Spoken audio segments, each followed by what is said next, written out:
శ్రీ గురుభ్యో నమః. ఈ సంవత్సరం ప్రధానంగా 2 గ్రహణాలు మన భారతదేశంలో గోచరిస్తూ వస్తున్నాయి. అంటే యద్యపి ప్రతి అమావాస్య ప్రతి పౌర్ణిమకు ప్రపంచంలో ఎక్కడనో ఒక చోట గ్రహణం అనేది సంభవిస్తూ వస్తుంది అనేది పెద్దల మాట. కానీ ఎప్పుడైతే గ్రహణము మనమున్న ప్రాంతంలో గోచరిస్తుందో, కంటికి కనపడుతుందో, అప్పుడు మాత్రమే దాన్ని ఆచరణ అనేది చేస్తూ రావాలి. ఇప్పుడు చాలామంది అడుగుతుంటారు, అయ్యా ఇప్పుడు వచ్చే సంవత్సరం సౌత్ ఆఫ్రికాలో గ్రహణం ఉందంట కదా, అమెరికాలో గ్రహణం ఉందంట కదా, ఇక్కడ నేను హైదరాబాద్లో దాన్ని పాటించాలా అంటే, అటు ఉన్నప్పుడు ఎటువంటి పాటింపు అనేది అక్కడ లేదు. హైదరాబాదు ప్రాంతానికి గ్రహణం కనపడుతుంది అన్నప్పుడు మాత్రమే మీరు పాటిస్తూ రావాలి. ఈ విశ్వావసనామ సంవత్సరంలో భాద్రపద శుక్ల పౌర్ణిమ అంటే 7/9/2025 రోజున శతభిష నక్షత్రంలో మనకు గ్రహణం అనేది చంద్రగ్రహణం ఏర్పడుతూ వస్తుంది. ఆ సంవత్సరం ఆ నెలలో మనం ఆ గ్రహణాన్ని పాటిస్తూ రావాలి ఆ రోజు మాత్రం. అదేవిధంగా గ్రస్తోదయ చంద్రగ్రహణం కూడా ఒకటి ఉన్నది. ఆ గ్రస్తోదయ చంద్రగ్రహణం విశ్వావసనామ సంవత్సర ఫాల్గుణ శుక్ల పౌర్ణిమ అంటే 3/3/2026 రోజున గ్రస్త ఉదయ చంద్రగ్రహణం అనేది కూడా మనకు ఏర్పడుతూ వస్తుంది.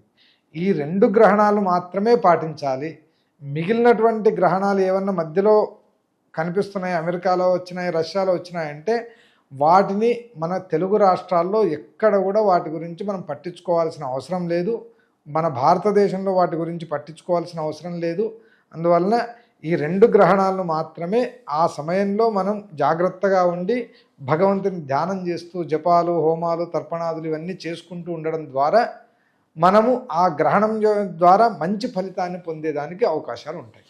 మిథున రాశి వారికి ఈ సంవత్సరం ఆది నుంచి కూడా 10వ ఇంట్లో శని సంచారము, అదేవిధంగా జన్మరాశిలో గురు సంచారం, ఈ రెండిటి ద్వారా అంటే ప్రతిరోజు కూడా జయో విగ్రహో జీవికాయాంతు యస్య అంటే ఒక రోజు గడవాలి అంటే ఒక చిన్న యుద్ధం చేస్తున్నా అనేటువంటి ఫలితాలు లభించడం, ప్రతి ఒక్క చోట కూడా మనకు రావాల్సినటువంటి ధనలాభం కలగకపోవడము, బయట మాత్రం ప్రచారాలు దాని దగ్గర చాలా ఉంది అనేటువంటి ఒక నరదృష్టి ఇటువంటివన్నీ కలుగుతూ రావడము,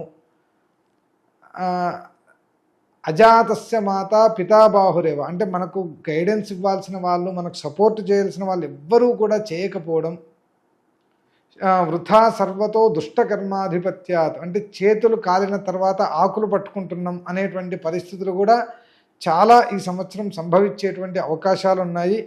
అందువల్ల ప్రతి ఒక్కరూ కూడా విష్ణు భగవాను అదేవిధంగా లేదా ఆంజనేయ స్వామి యొక్క ఆరాధన అనేది చేస్తూ రావడం ద్వారా ఈ సంవత్సరం ఈ దశమ భావంలో అంటే మీనరాశిలో శని సంచారం చేస్తూ ఉన్నందువలన ఉన్నటువంటి చెడు ఫలితాలు కావచ్చు, జన్మలో గురువు ఉన్నటువంటి ఫలితాలు కావచ్చు, ఇవన్నీ కూడా చెడు ఫలితాలన్నీ వెళ్ళిపోయి మంచి ఫలితాలు అనేవన్నీ కూడా వృద్ధి అవుతూ వస్తాయి.